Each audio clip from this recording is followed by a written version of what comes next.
16th of May, 1839.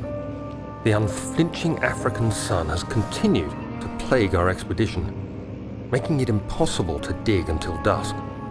How Professor Herbert managed to find the location in these vast plains of nothingness remains a mystery to me. When I asked him about the tomb again, he told me about the legend of Tin Hanan, the mother of us all.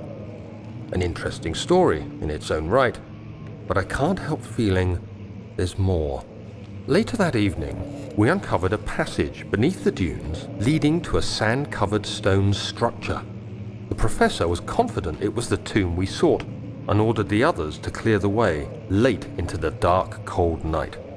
Tomorrow, I shall lead the men into the ancient structure, hoping to reach the burial chamber.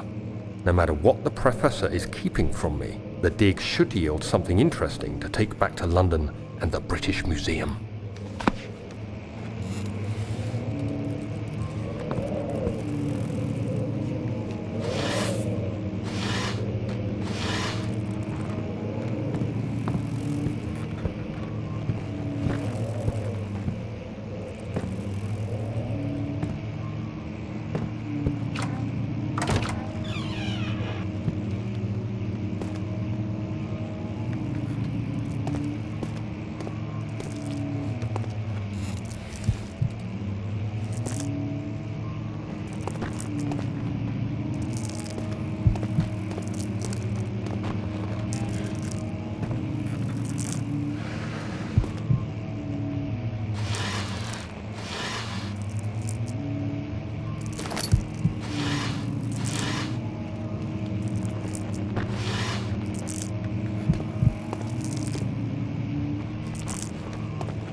"17th of May, 1839. My hands tremble as I write. I feel a need to document my tribulation, for I fear that my memory will fail me if I linger. Today, I took some men and ventured into the dark, ancient passage we uncovered. Our torches burned faintly in the murky air as we slowly made our way underground. The men were superstitious and fearful. They argued loudly, and I felt their strange language getting to me.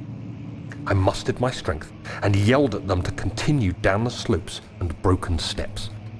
The crudely carved passage confused me. It looked much older than the 4th century structure we had expected. The twisting path emerged into a great antechamber. The walls were lined with statues unlike any I'd ever seen. Despite their unearthly quality, I felt a strange familiarity toward them, which haunts me still.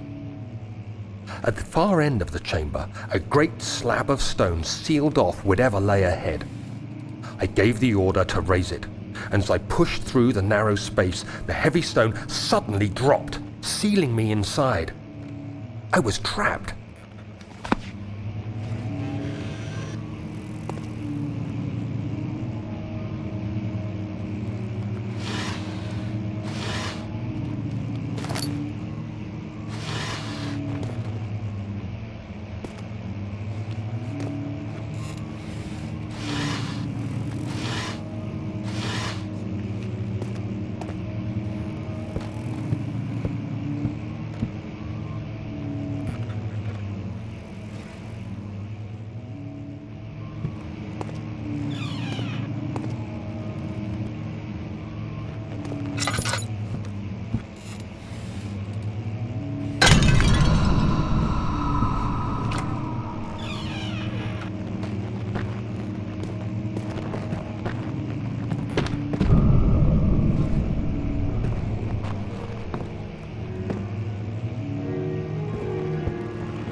Much of the castle is old and hasn't been tended to for centuries.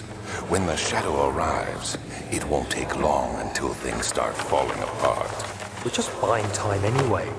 Let's do what we can. There isn't much to be done about the walls. We should reinforce weak structures.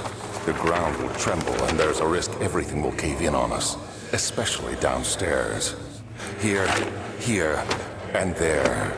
Let's get the servants working on it.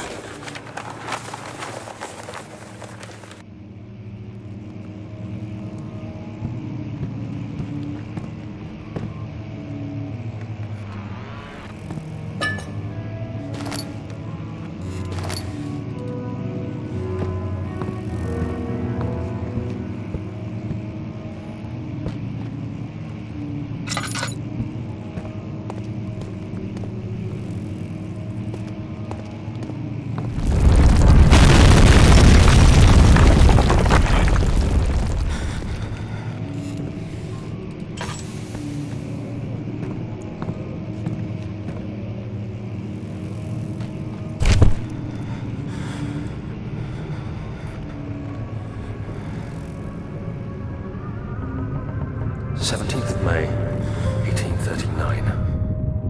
After pounding the unforgiving stone wall for what seemed like an eternity, I realized it was hopeless. I was trapped. I fell to the ground, gasping for air, trying to focus. That's when I saw a faint blue shimmer. My weakened body was heavy to carry, but I managed to push myself toward the enchanting light.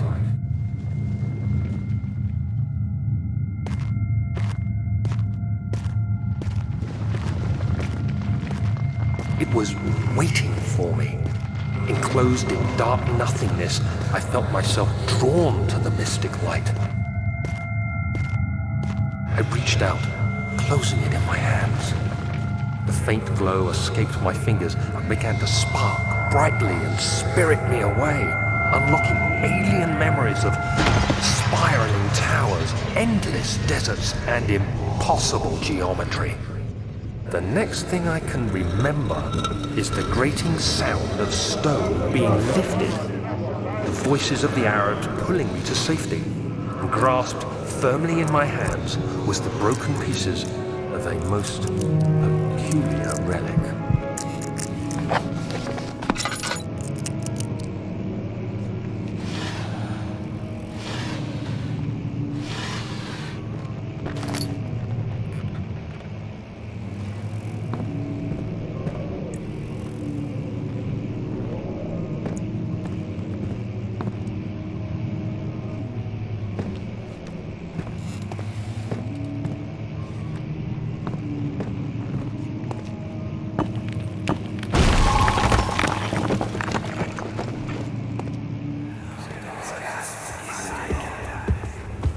You have to be swift when you activate the first one.